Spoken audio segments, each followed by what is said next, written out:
Howdy. Tom and Jerry. They're essentially the founding grandfathers of animated slapstick comedy, thanks to their classic skits from the 40s. Back in the day, they set the gold standard for animated comedy timing. This has essentially given them a permanent legendary status. In fact, internationally, Tom and Jerry is the most popular cartoon in the world. But in more recent times, Warner Brothers hasn't been shy on capitalizing on the cat and mouse duo's legendary status. In an all-new original movie. In fact, in recent decades, there has been a tidal wave of random Tom and Jerry movies. Get ready for an all-new original movie. And while some are sellout trash can incineration piles that smell like old boots, there are others that really try to be creative with a limited budget, limited time, and definitely a limited scope of what they're allowed to do. But Joseph Barbera himself actually stepped in to write a couple of these really good Tom and Jerry movies, and it shows. In fact, the final one he wrote a year before he died. That is dedication to your craft, sir. My respects. So today, let's check out the top 5 best and worst Tom and Jerry movies. Just a heads up that the Tom and Jerry movies are particularly subjective. There's surprisingly few unanimous opinions on these movies, so take this list with an extra pinch of salt. Anyway, on to the countdown. The 5th worst Tom and Jerry movie is Shiver Me Whiskers. This seems to be a Tom and Jerry movie that is quite comfortable with just existing and not doing much else. In fact, it really does nothing different or memorable whatsoever. And how that is possible in a setting as lush and beautiful as the pirate ship or the tropical island setting is beyond me. I mean, the Tom and Jerry action scenes are just tedious. I mean, look at this one. It's like watching a robot pedal forward on a treadmill. The animation just feels soulless. I mean, sure, the animation is seamless, but it's pretty clear a 2D rendition program just churned it out, making for some pretty dreary, if serviceable, scenes. You may not necessarily be able to pick up why the animation's dull. But your brain did. But the saturation levels do feel more toned down and balanced than, say, Tom and Jerry Willy Wonka. And there are a couple of pluses to this one. For one, it's not just shoehorning in some popular names to try and sell its title, while sidelining Tom and Jerry. Even if their skits are stripped of good timing and satisfaction, at least it's technically an original movie. I also have a personal fondness for the tropical island setting.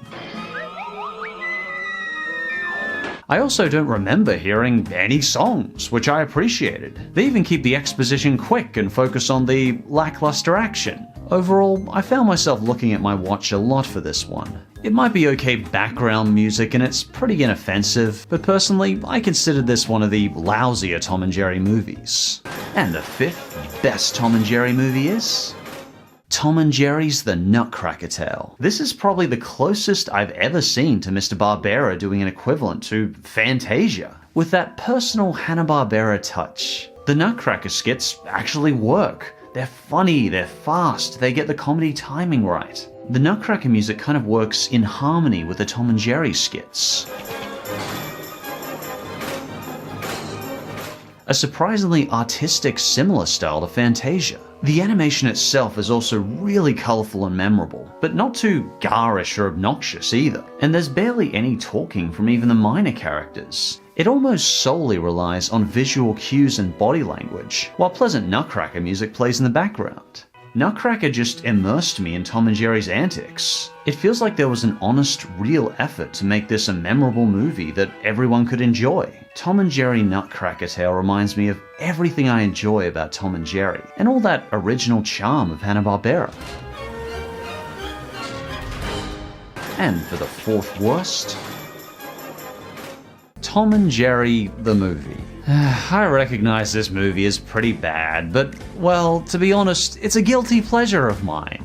I grew up with this one. It's really nostalgic to me. It was probably the first Hanna-Barbera movie that I ever watched. So I'm going to point out what is wrong with this movie while meekly defending it with my own nostalgic bias. Number 1. Yes, it is silly and unconventional that Tom and Jerry become friends. But I'm one of those weirdos who actually enjoys the novelty of seeing Tom and Jerry become friends. I've never seen that before. It's like how I'd probably be fascinated if Wile E. Coyote and Roadrunner teamed up for an episode. I don't necessarily want to see it every movie, but it's a really cool novelty for one movie. Number 2. Yes, it does break the series' original formula by having Tom and Jerry talk, but I actually still find it really refreshing to hear them talk. I'm Tom. I'm Jerry. You talked! I personally like their voice actor choices. They feel really suitable. To me, it's unconventional and interesting to hear their verbal communications. Hey! Oh, sorry. No! Look! And it doesn't feel like it takes away from my original vision of their characters. They talk exactly how I'd expect Tom and Jerry to talk. Number 3. Yes, it's a Tom and Jerry movie and the slapstick doesn't work very well, and it's not the primary focus of the movie for some reason. But seeing Tom and Jerry team up and go on an adventure together is a really interesting novelty. I've got plenty of other movies to see them chasing each other. What's wrong with seeing them just once work together? Number 4.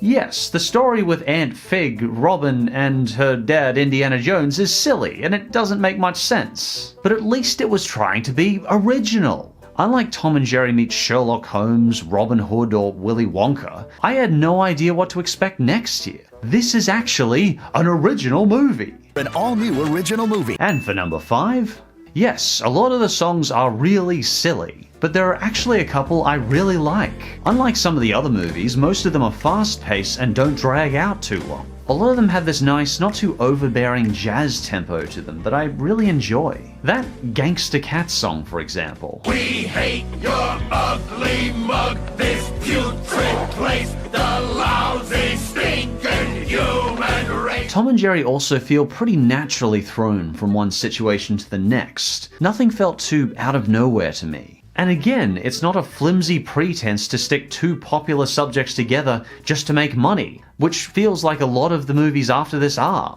I admit Tom and Jerry the movie is silly and campy and has some really stupid scenes, but I personally still enjoy it.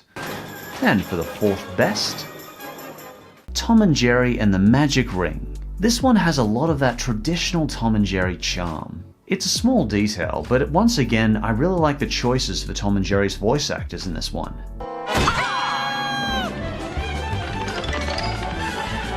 While the voices are mostly yelps and laughs, it feels in line with their characters. There was even one moment that had me laughing purely out of the charm of the characters and not because anything funny had been done. Like, look at this moment.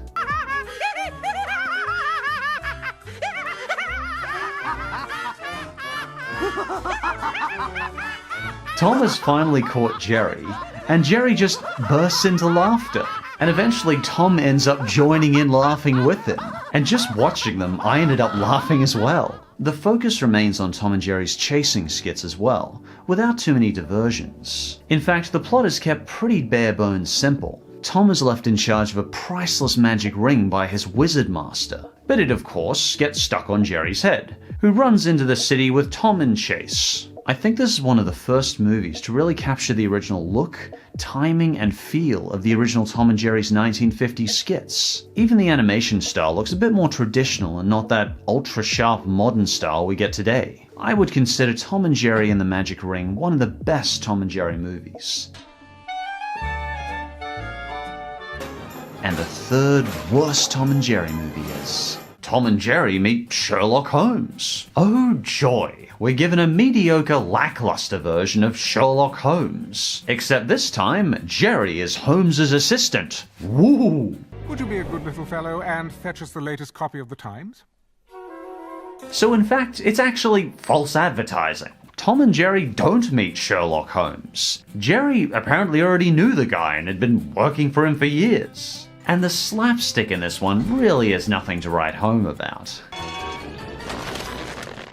When a collision happens, it doesn't feel like there's any visceral satisfaction to it. Rather than trying to get the traditional Tom and Jerry timing right, a lot of the segments just seem to rely on Tom pulling silly faces.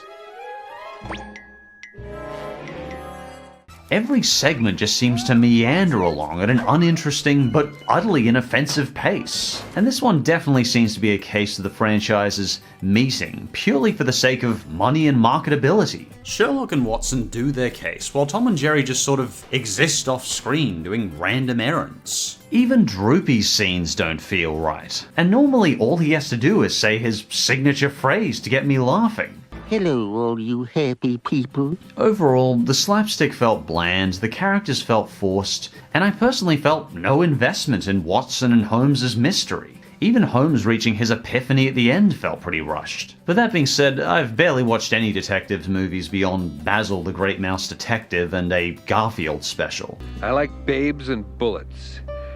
And I look kinda neat in a trench coat. So I might not be the best judge of Sherlock Holmes movies to begin with. But personally, I don't recommend this Tom and Jerry movie.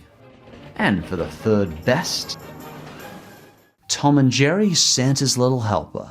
Oh, wonderful, a sappy Christmas special. I turned this movie on expecting to hate it. Also because it was among the lowest rated Tom and Jerry movies on all of IMDb. But I was honestly pleasantly surprised. It's just a good, solid, short movie with Tom and Jerry in their original silent roles, and with the comedy actually working again.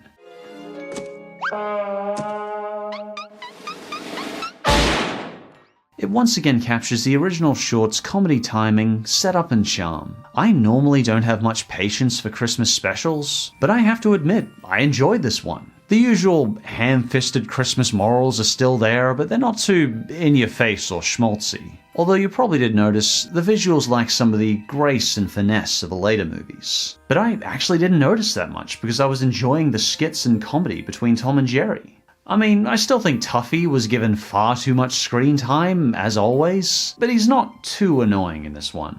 I got a surprising amount of laughs from Santa's Little Helper. It's just a very solid, cute, traditional Tom and Jerry movie. And the second worst Tom and Jerry movie is Tom and Jerry and Willy Wonka and the Chocolate Factory. Oh, come on. For one, that's not even a grammatically acceptable title. But I've discussed this one before in Worst and Best Book-Based Animated Movies, so I'll try and keep it brief. Did you ever see the classic 70s movie Willy Wonka and the Chocolate Factory? Well, congratulations! You've now seen Tom and Jerry Willy Wonka. I mean, this movie wrote the book on shoehorning this cat and mouse duo into whatever franchise is going to make money. The story will be plodding along with its El Generico's soulless, creepy, dead-eyed characters. I saw the beginning and the end of the universe! Then we'll just suddenly turn back to Tom and Jerry just so they can remind us they're still in the movie. Why are you still here? But then we're back to watching the zombie thriller, creepy underground YouTube version of Willy Wonka. Ugh. The only plus to this movie I could find? Well, the background chocolate river looks more like chocolate than the 70s live-action version. I mean, just look at that river. It's a very nice river. But that's certainly not the greatest achievement for 2017 Warner Brothers animation. Tom and Jerry Willy Wonka stinks like rotten cheese. It's bad, it's stupid, the plot turns make no sense. I question if the people who wrote the movie even watched the original movie. It's just bad. And it definitely deserves a place among the worst Tom and Jerry movies.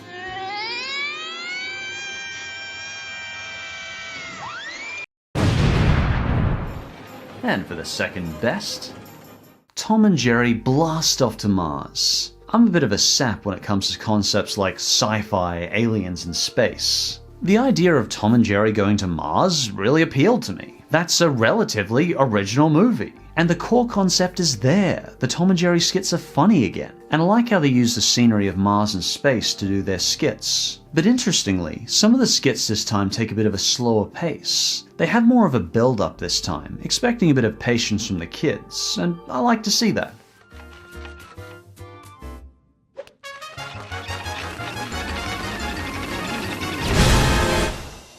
When Tom and Jerry try to create their own original movie that isn't just relying on them interacting with other popular characters, I feel like they get very tongue-in-cheek and clever. When you're the 12th sequel to an already 60-year-old franchise, a little bit of self-awareness is in order.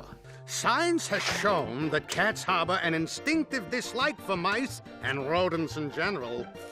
Good thinking, Dr. Gluckman. And from the get-go, I really liked the sound effects in this one. They're meaty, toony, and really add to the comedic skits. Much like Nutcracker, the primary focus here seems to be on getting the chemistry between Tom and Jerry just right. The story on this one's pretty simple. They stow away in a rocket and land on Mars, resulting in a whole lot of variety. Blast Off to Mars is a Tom and Jerry movie that feels like it's trying to be its own thing. Yeah, when you get a Tom and Jerry in space movie, some parts are going to be cliche, but personally, I like this Tom and Jerry movie just fine. And before we get to number 1, just a couple of quick honourable mentions. Tom and Jerry Wizard of Oz. I've mentioned this one before, but upon looking back on it, I think I was a bit too harsh on it. Although it did have its share of annoying moments, it had a lot of good parody content too, and it was very self-aware. It's refreshingly tongue-in-cheek. Overall, I've changed my mind and think this one's okay. Tom and Jerry, Robin Hood, and his Merry Mouse. Buried in this one, actually, is some really good Tom and Jerry skits. I really like their sword fighting scene with the water wheel. But unfortunately, the main focus seems to be, well, in my opinion, a pretty cookie-cutter bland Robin Hood. Once again, Tom and Jerry just feel more in the background every 10 minutes or so. But on the occasions where they were on screen alone, I really did enjoy how they made use of the fantasy setting in their skits.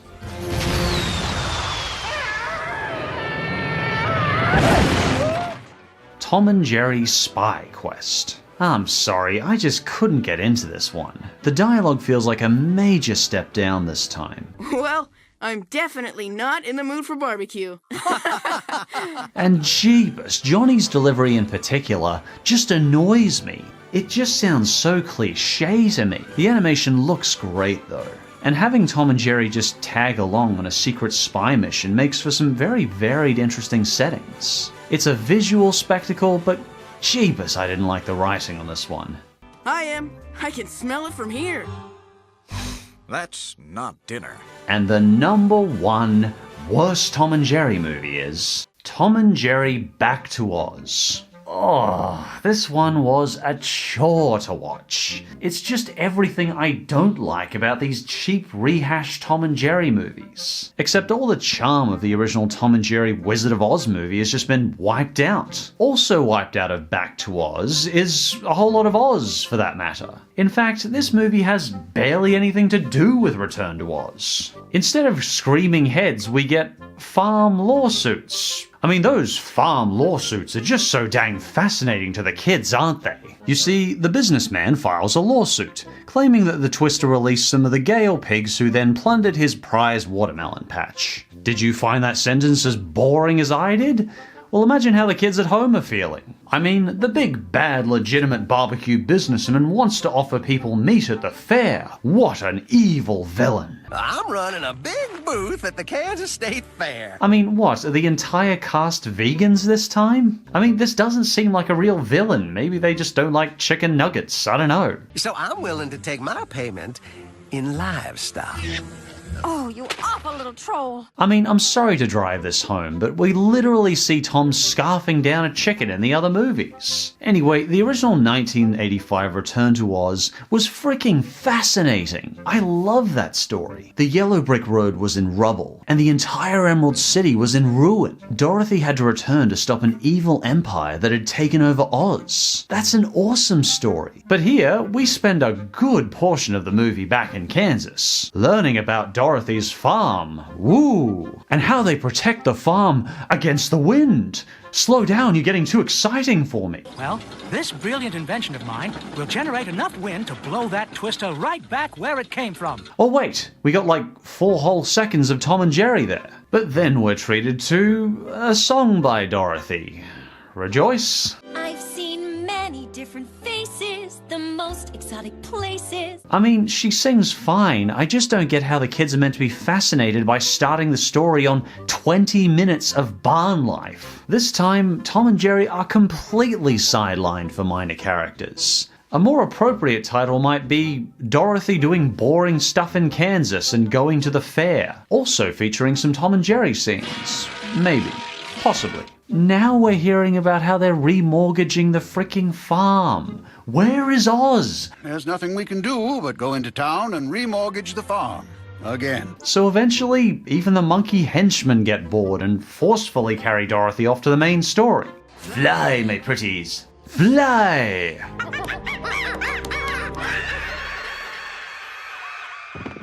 Sometimes we might see Tom and Jerry in the movie, maybe, occasionally, but most of the time, I forget they're even in the movie and just think I'm watching one of those bargain bin budget mockbuster fairy tales. No, we've got to put all that time into exposition dialogue about reuniting home brand I Can't Believe It's Not Oz characters. The animation for this one feels soulless and lazy as well. The colors feel obnoxiously oversaturated, and even the voice actors feel like they're phoning it in. There's gotta be a way out of this. Come on, everybody. Think. Use your brains. But worst of all is that hideous tractor with that stupid uncanny face. Ugh, it just represents everything that annoys me in cheap kids animation. The songs feel awkward, clumsy, drawn out, and just seem to go on forever.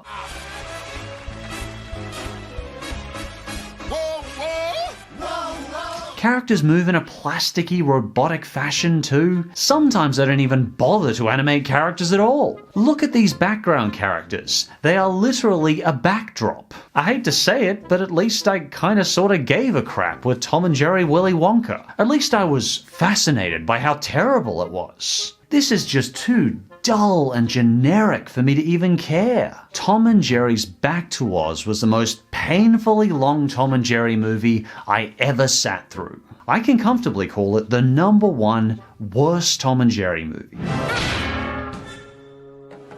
And I think the #1 best Tom and Jerry movie is Fast and the Furry. Yowza, I was not expecting this. This movie is good. Like, way better than a Tom and Jerry rehash movie has any right to be. Joseph Barbera is back with a vengeance. Mr. Barbera made this movie at 95 years old. That is determination to your craft. In fact, Mr. Barbera made this movie a year before he died. You can't match that kind of passion. I mean, how incredible was this guy? Once again, my respects, sir.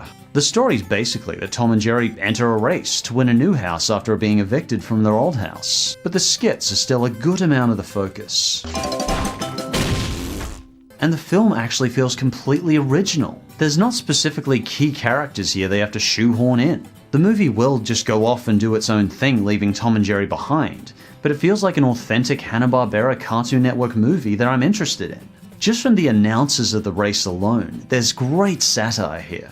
It looks like the network has taken a liking to a certain pussycat. You can tell the team behind this one was having fun making it, trying to make it stand on its own feet whether it has Tom and Jerry or not. They knew they'd get a lukewarm reception for being a Tom and Jerry rehash movie, but they put their all into making this a colourful, visual and verbal treat at the same time. The dialogue is smart, the writing's smart. Whether the race is taking them in the Amazonian jungle or the Antarctic, there's tons of jokes taking advantage of every setting they're in, and we get a ton of familiar voices. Johnny Bravo's in there. Steve Turkley at your service. Trez MacNeille from The Simpsons is in there. Hi, I'm Mallory from Watertown, Wisconsin, but everyone just calls me Soccer Mom. Hell, even Bender and Zap Brannigan are in there. I have an idea on how to juice your show up and pull your polka-dotted keister out of the fire. Bite my shiny metal ass. And who's this cute little fella?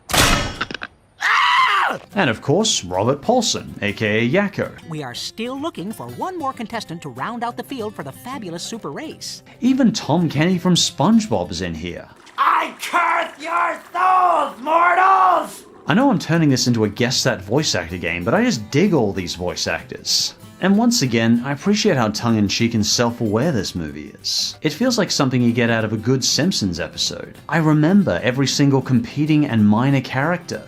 They all feel fresh and vibrant, and they all have their own unique quirks. I can safely say it's pretty likely that both kids and adults might enjoy Fast and the Furry. Remember, JW, when in doubt, always stoop as low as you can and appeal to people's basest instincts. I definitely had the most fun with this Tom and Jerry movie. It was fresh, it was interesting, I loved the characters, Tom and Jerry skits were good. It felt like a warm acknowledgement of the original Tom and Jerry cartoons, while also being an entertaining Cartoon Network-style original movie of its own. I personally think Fast and the Furry is the #1 best Tom and Jerry movie.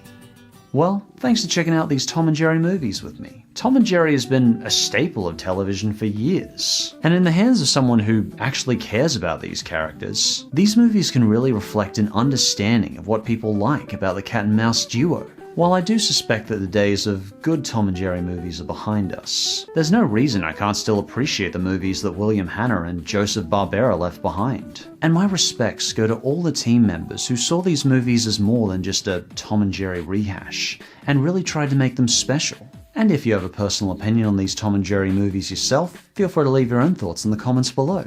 And as always, thanks for watching, and I'll see you next time.